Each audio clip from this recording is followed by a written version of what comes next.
Welcome back to Revise and Resubmit, and welcome to another weekend book review. I'm Pavlov. And I'm Nikita. Today, we're taking a deep dive into the 2024 Indian elections. Okay. Dissecting those surprising factors that really shaped the outcome. Right. Our guide for this is Rajdeep Sardesai's book, Of course. 2024, The Election That Surprised India. Yeah, great book.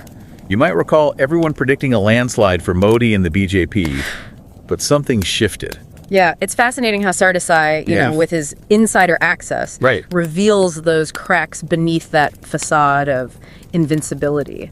You know, he talked to people on all sides and presents a picture far more complex than we saw in the news. Okay, so let's unpack this. Okay. The BJP's Char Saw Par slogan. Right. Aiming for 400 plus seats. Ambitious. That was ambitious, right? Absolutely. Sardesai takes us inside the BJP's war room. Oh, wow. Where Modi links that number to the symbolic significance of revoking Article 370 in Kashmir. It demonstrates how deeply intertwined ideology and political strategy were in this campaign. And then there's Amit Shah, this mastermind figure. Yeah. Sardesai paints a picture of him as incredibly strategic, even back in his college election days. Yes, and there's this anecdote about Shah's first election victory in college. He was running against a woman, and the college had a lot of female voters to ensure his victory. He found their home phone numbers and had people call their parents, warning them about potential trouble on campus if their daughters voted. That's bold. It does reveal a win-at-all-costs mentality from early on. But here's where it gets really interesting. Sardesai describes Shah, this image of confidence, actually showing anxiety before the final round of polling. Really? He was exhausted. Wow. Hadn't slept. And admitted things were tight in some areas. So Was this a sign that even the master strategist was sensing a shift in the public mood that others weren't? It makes you wonder what he was seeing. Now let's talk about the Modi magic narrative. Sardesai argues it was carefully cultivated using events like the Chandrayaan-3 moon landing to reinforce Modi's image. And there's this almost humorous detail about Xi Jinping gifting Modi a porcelain plate. Oh my gosh. With Modi's own photo on it. So this plate story is fascinating. Oh, right? Does Sardesai suggest this obsession with image is a calculated strategy?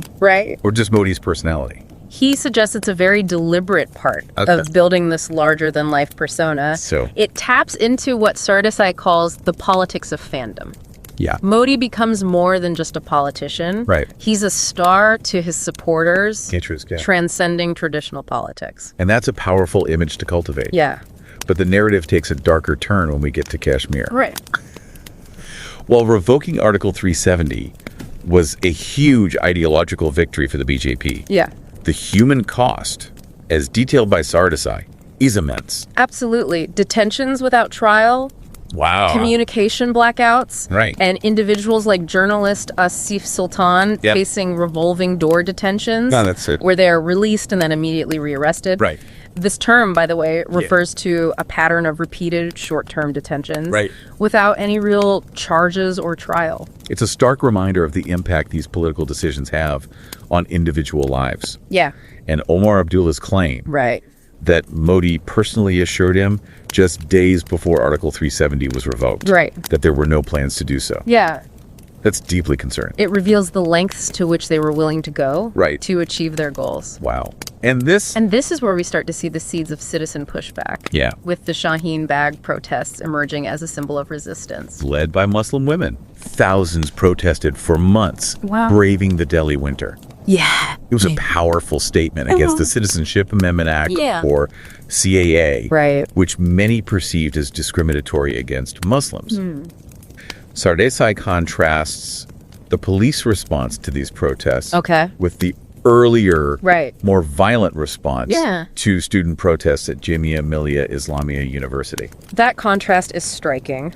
The hands-off approach with Shaheen Bagh compared to the crackdown at Jamia speaks volumes about who the authorities felt they could target and who they felt they needed to appease. And then you have BJP leaders like Anurag Thakur using incredibly inflammatory rhetoric, chanting "shoot the traitors." It's chilling to see how this language contributed to the Delhi riots that followed. It raises the question, to what extent is incendiary language, especially from those in power, responsible for inciting violence? The impact is undeniable. The ripple effect is huge. Yeah. Now, shifting gears a bit. Okay. Let's look at how COVID-19 further impacted the BJP's grip on power. Okay. The initial lockdown hit migrant workers incredibly hard. Of course. And the government's response, at least initially, seemed inadequate. Those images of people walking hundreds of miles back to their villages, it's awful, are heartbreaking. Yeah. Sardesai shares this disturbing story of a BJP politician blaming migrants for sleeping on railway tracks where they were killed. Oh my God. A complete lack of empathy. That story is truly disturbing. It is. It's a chilling example of how those in power can become detached from the suffering of the people they're supposed to represent. And then there's the demonization of the Tabligh Jamaat, a Muslim missionary movement. Okay. They were scapegoated for spreading the virus. Oh, wow. Further fueling communal divisions. Gosh, this is a pattern we see throughout Sardesai's book. Yeah. Using fear and othering as a political strategy.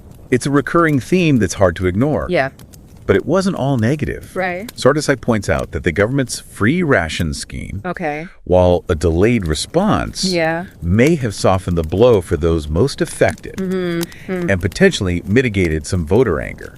It's a fascinating example of how, even during a crisis, political calculations are constantly at play. Yeah. However, the government's failures during the second wave, particularly their lack of preparedness, despite warnings from experts, chipped away at their image of competence. So we see the cracks widening. Right. And this is where the opposition starts to see an opening. Okay. The Hindenburg report on Adani, while not directly related to the government, provided the Congress with ammunition to target Modi's close ties to the business tycoon. Rahul Gandhi's slogan. Yeah, Adani ki sarkar hai, meaning this is Adani's government, really started to resonate. And the BJP's missteps, like sidelining the popular leader, B.S. Yediyurappa in Karnataka, which led to their loss there, showed that their strategy wasn't foolproof. So the stage is set for the emergence of the NDA alliance. This coalition of opposition parties, with its very name, emphasizing national unity, position themselves as the alternative to the BJP's increasingly divisive politics. But forming an alliance is one thing, winning is another. Sardesai highlights the internal challenges they faced, of course, especially with those tricky seat-sharing agreements. And there were larger turning points that really shifted the momentum, like the massive farmers' protests against the controversial farm laws. Those protests were huge. The scale and persistence were remarkable, culminating in that horrifying violence in Lakhimpur Kheri, where a BJP minister's son was implicated. And in a rare move, the government backed down and repealed the law. It demonstrated that sustained public pressure could force the BJP to change course. A significant victory for the protesters. It was. And then there's that unbelievable overnight coup in Maharashtra. Where the BJP formed a short-lived government with Ajit Pawar. A real plot twist. Sardesai breaks down the backroom deals and constitutional shortcuts that were used. It exposed the BJP's willingness to bend or even disregard the rules to seize power. And ultimately, it backfired spectacularly. The government collapsed in days. The damage was done. It reinforced this perception of the BJP as power-hungry and untrustworthy. Adding to that perception were the wrestlers' protests. Olympic athletes, national heroes, protesting against sexual harassment allegations involving a BJP MP, Rij Bhushan Sharan Singh. The government's response. Silence, then a crackdown. images of these powerful female athletes being dragged away by the police became a PR nightmare for the BJP. It tarnished Modi's image. It did. Particularly among those who saw him as a champion of women's empowerment. It seems like a series of missteps and controversies really started to chip away at their seemingly unbreakable image. Right. Sardesai also delves into the BJP's use the Enforcement Directorate, or ED, as a political tool. This was a key tactic. Yeah. The ED was increasingly used to target opposition leaders, creating a very uneven playing field. Sardesai uses this striking analogy of a washing machine to describe how joining the BJP seemed to magically absolve politicians of any past wrongdoing. He quotes Sanjay Raut, who said, "Go in stained and dirty if in the opposition. Come out on the other side as a member of the BJP. Squeaky clean." Wow. It's a cynical observation, Yeah. but it captures how the ED was perceived as a tool to pressure and silence opponents. And the Supreme Court even rejected the opposition's plea to curb the ED's powers, which further emboldened the government. Yeah. But amid all this, a battle for narratives was also taking place. Sardesai argues that the Congress, under Supriya Srinath's leadership, finally stepped up its social media game. They went toe-to-toe with the BJP's formidable online machinery, adopting a smart strategy. Instead of personal attacks, they focused on puncturing Modi's balloon of lies, as Rahul Gandhi put it, and resonated with younger voters, especially on platforms like Instagram and YouTube. It sounds like they were finally meeting the BJP on their own turf. Absolutely. And in contrast, the BJP seemed stuck in the past, relying on those tired attacks on Rahul Gandhi as Papu, which just didn't land anymore. But it wasn't just about national narrative. Sardesai takes us deep into the regional dynamics that shaped the election, starting with Bengal. The BJP went in overly confident, thinking they had it in the bag. But Mamata Banerjee proved them wrong. She did. She effectively used the outsider narrative to her advantage. Yes, and Sardesai shares this great anecdote about Maho Moitra, the TMC MP who won in Krishnanagar. Despite facing immense pressure from the ED and a relentless BJP campaign. It's a testament to her strong connection with her constituents. And then there's Kerala, where the BJP's attempts to woo Christian voters completely flopped. They held a big Christmas Day event with Modi, even enlisted Anil Antony, the son of Congress leader A.K. Antony, to help organize it. But it was all optics. No substance. It just goes to show that even Modi's star power has its limits, especially in a state with such strong regional identities. So despite their best efforts, the BJP couldn't crack Kerala. And then there's Tamil Nadu, where they pinned their hopes on Annamalai, this young, charismatic leader. They were projecting him as the future, even had him meet with Modi. But despite all the hype, it didn't translate into significant gains. The Dravidian parties held strong. And then there's this unexpected breakup of the BJP-BJD alliance in Odisha, which had a huge impact on the final seat tally. A perfect example of how, even in the final months before an election, the political landscape can shift dramatically. It seems like nothing is a given in Indian politics. But it wasn't just about established players. Sardesai highlights these surprising outcomes that reveal the potential for change. The Congress's victory in Telangana under Revanth Reddy, who ran a powerful anti-incumbency campaign against the longtime leader, KCR, is a great example.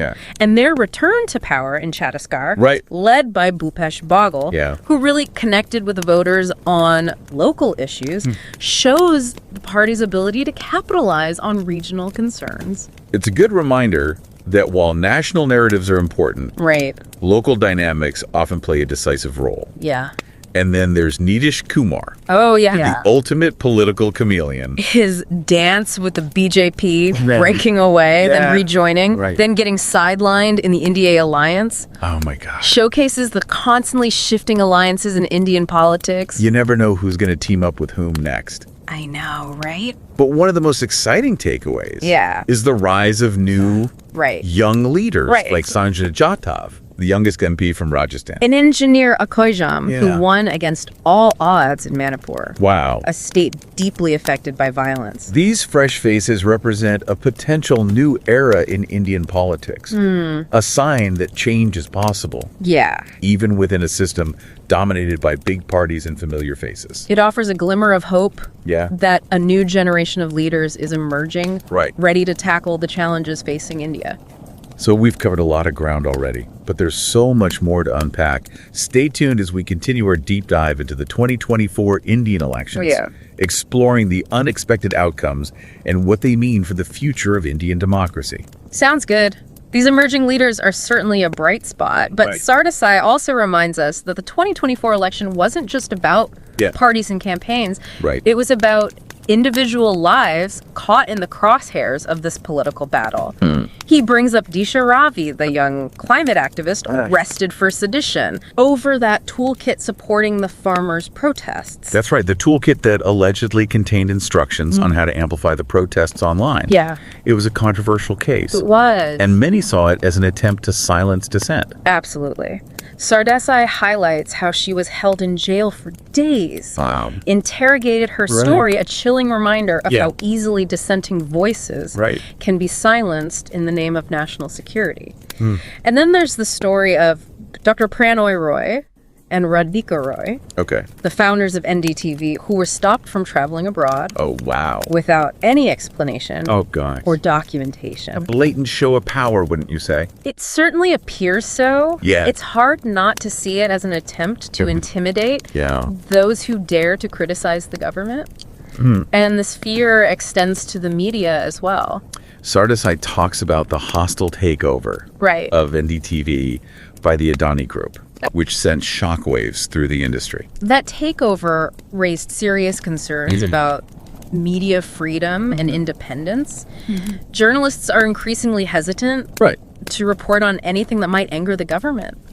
Sardesai even shares an anecdote about a journalist who was taken off air. What? Simply for reporting on the Election Commission's failure to censure Modi for a controversial speech. Wow.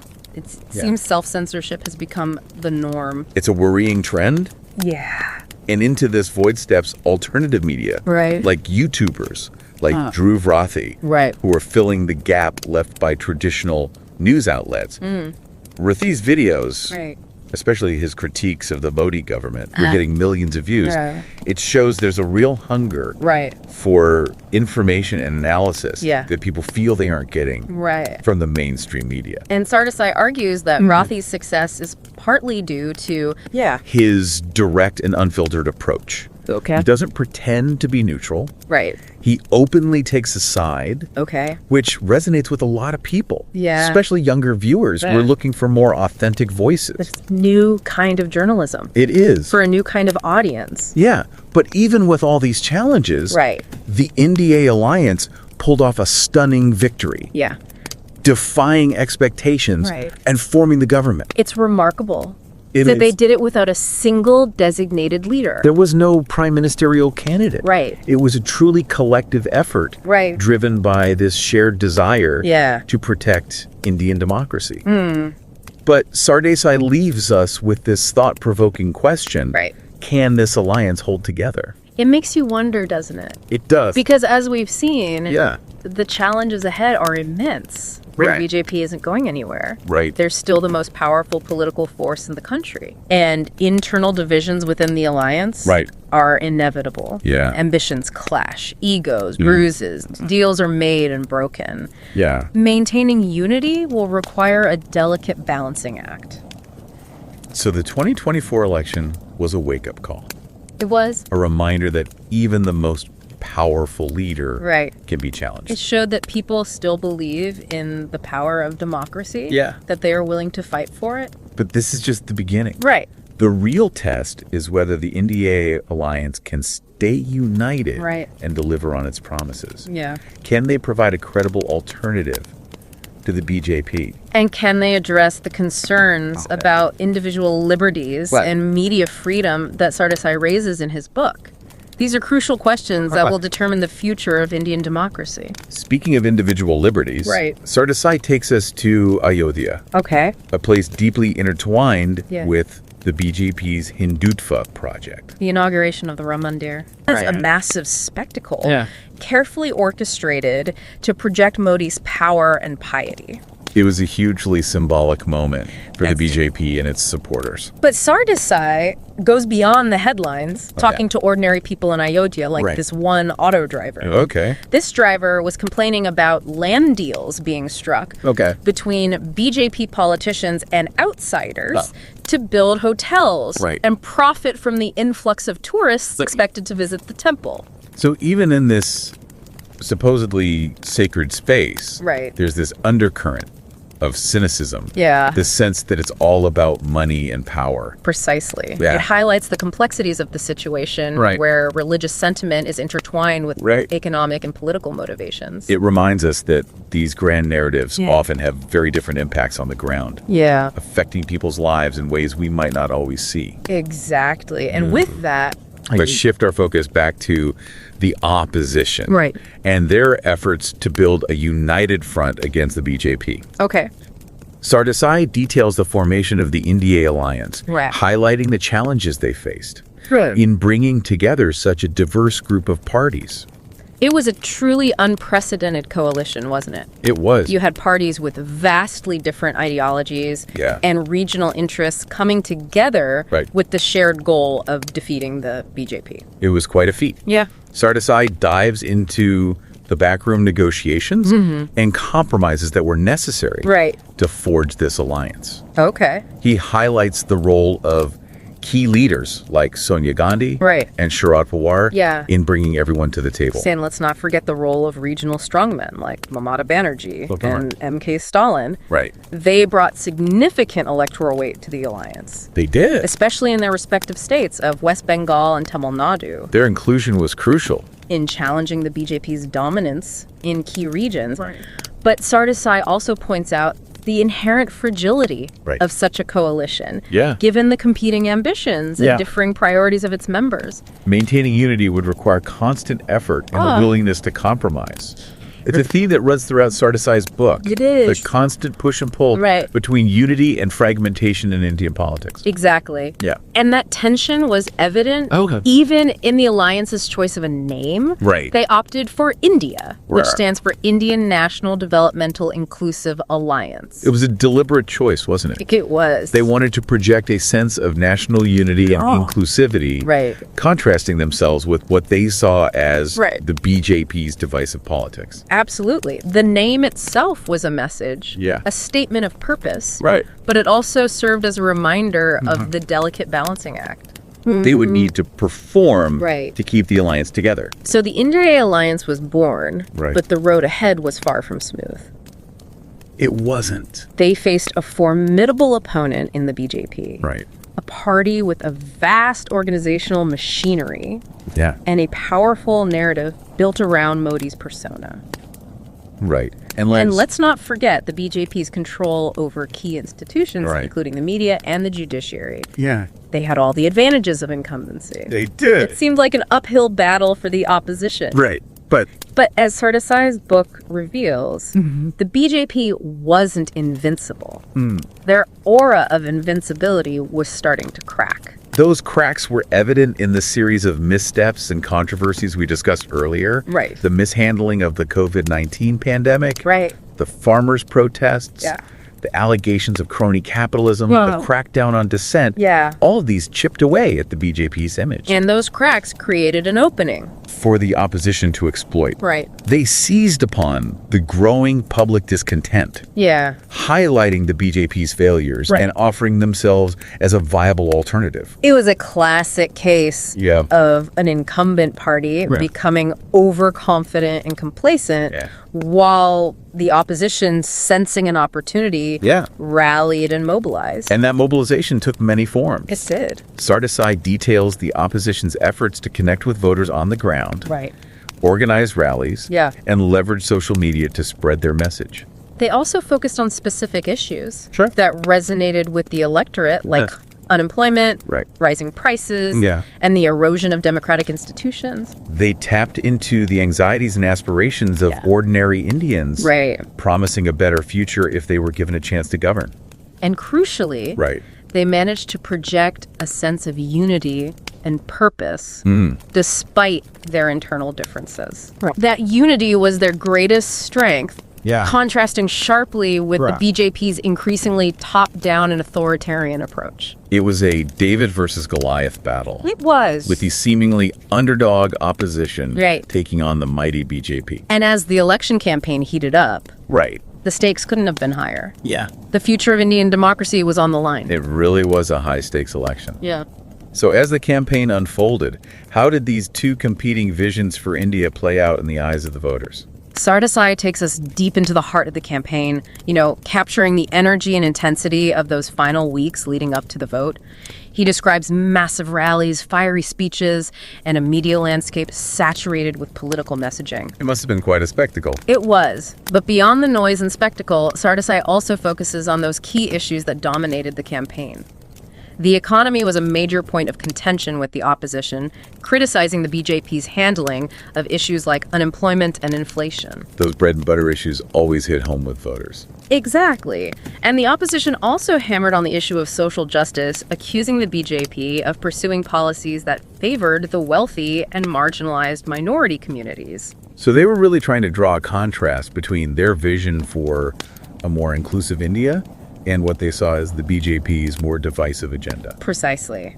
And they also targeted the BJP's record on democratic freedoms, pointing to the crackdown on dissent, the pressure on the media, and the weakening of institutions like the Election Commission. These are serious accusations, and they strike at the heart of what it means to be a democracy. How did the BJP respond to these attacks? They largely stuck to their tried and tested strategy. They highlighted Modi's leadership, emphasizing his image as a strong and decisive figure who could provide stability and security in uncertain times. They touted their achievements on infrastructure development and national security. It sounds like they were playing to their strengths, focusing on the areas where they felt they had a clear advantage. Exactly. They also went on the offensive, accusing the opposition of being weak, corrupt, and lacking a clear vision for India. They revived the old trope of Rahul Gandhi as Papu, painting him as incompetent and out of touch. But as we discussed earlier, that line of attack seemed to be losing its effectiveness, especially among younger voters. Right. And the opposition, sensing that shift, was ready with the counter-narrative. They portrayed themselves as the true inheritors of India's legacy of pluralism and tolerance, positioning themselves as the defenders of democracy against the BJP's alleged authoritarianism. So in a way, the 2024 election became a battle for the soul of India, a contest between two competing visions of what the country should stand for. That's a great way to put it. And as the campaigning reached its peak, the tension was palpable. Opinion polls were inconclusive, and there was a genuine sense that the outcome was too close to call. It must have been a nail-biting finish. It was. And then finally the day of reckoning arrived. Millions of Indians across the country lined up to cast their votes, exercising their democratic right to choose their leaders. It's always an inspiring sight to witness the sheer scale of democratic participation in India. Absolutely. And as the votes were counted, the world watched with bated breath. The results, as we know, surprised many. The India Alliance managed to secure a narrow majority, forming the government and ending the BJP's decade-long rule. It was a stunning upset, a victory that few had predicted. What were the key factors that contributed to this outcome? Sardesai argues that it was a confluence of factors. The BJP's overconfidence and complacency played a role. They underestimated the depth of public discontent and failed to adapt their strategy to address the changing political landscape. It seems like they relied too heavily on Modi's charisma and their past achievements, failing to connect with voters on the issues that mattered most to them in the present. Exactly. And the opposition, on the other hand, capitalized on those missteps. They ran a more focused and disciplined campaign, highlighting the BJP's failures and offering a credible alternative. And they were able to maintain a united front despite their internal differences, which projected an image of strength and purpose. That unity was crucial. It allowed them to pool their resources and campaign effectively across the country. And they were also helped by a groundswell of support from civil society groups, activists, and ordinary citizens who were disillusioned with the BJP's rule. It sounds like the 2024 election was a true testament to the power of democracy. It showed that even the most powerful incumbent can be unseated when the people decide they want to change. It was a victory for those who believe in the values of pluralism, tolerance, and democratic accountability. But as Sardesai reminds us, it's just the beginning. The real challenge now lies in governing effectively and delivering on the promises made to the people. The NDA alliance faces immense expectations and a host of complex problems to solve. Can they stay united and provide the leadership that India needs at this critical juncture? That remains to be seen. But one thing is clear, the 2024 election has ushered in a new era in Indian politics, one marked by greater uncertainty and the potential for significant change. It's a fascinating and dynamic time to be following Indian politics. Sardesai's book offers a compelling and insightful look at the forces that shaped this pivotal election, providing valuable lessons for anyone interested in understanding the complexities of democracy in India and beyond. I couldn't agree more. It's a must-read for anyone who wants to go beyond the headlines and delve into the intricacies of this remarkable political moment. So that concludes our deep dive into the 2024 Indian elections. We hope this exploration of Sardesai's book has given you a deeper understanding of the events and personalities that shaped this historic election. And we hope it has sparked some reflection on the broader themes of democracy power and the role of citizens in shaping their own destiny. As always, we encourage you to continue exploring these issues, engaging in thoughtful discussions, and staying informed about the forces that are shaping our world. Thank you for joining us on this journey. Until next time, keep diving deep. And don't forget to subscribe to Revise and Resubmit on Spotify and Apple Podcasts for more captivating deep dives like this one. And if you're enjoying the show and want to support us in creating more insightful content, consider becoming a patron on Patreon. Every contribution helps us continue this journey of exploration and discovery. Until next time, keep those minds curious, keep questioning, and keep revising and resubmitting.